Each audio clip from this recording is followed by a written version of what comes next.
Howdy, this is Ray talking about the ending of Bless Me Ultima.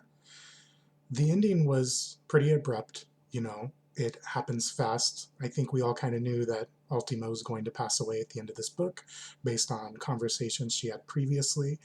And the fact that it just happened so quickly and honestly without a little bit of fanfare. Antonio essentially saw her pass as he had seen everyone else pass, was blessed by her, then took and buried the owl, and that was the end of the book. One of the scenes I want to highlight is one I want to juxtapose with the idea of Ultima's owl being her spirit animal, and the fact that another animal featured pretty prominently in the end passage here, and that's Tenorio's horse. The horse was a symbol of violence and destruction, and madness and anger, and that's in stark contrast to Ultima and her owl, which was always about being calm, planned, careful. I have a particular scene. It's from page 268, about near the bottom of the page. He spurred the black horse so savagely that blood spurted from the cuts in the flanks. The terrified animal cried in pain and reared up, its sharp hooves pawing the air. I rolled, and the hooves came down beside me. He would have forced me over the side of the bridge if I had not reached up and grabbed the reins.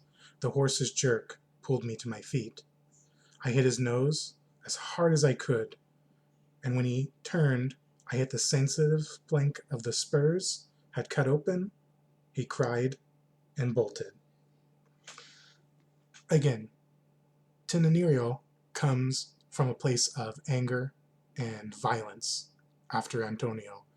And I think using the horse to really show this imagery and show that Antonio is in grave danger, but that he can overcome it as he has every other time before, to me it's just a really strong passage, especially in context of the end of this book.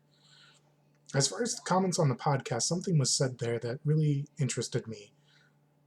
The writer had said that it was based autobiographically. He was speaking from his own history, but ultimately it does become a fictionized version of that.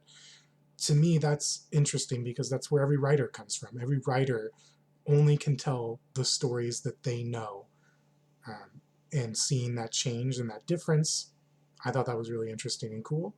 And I think it really makes me wonder what parts of this book are fictionalized, what parts are real.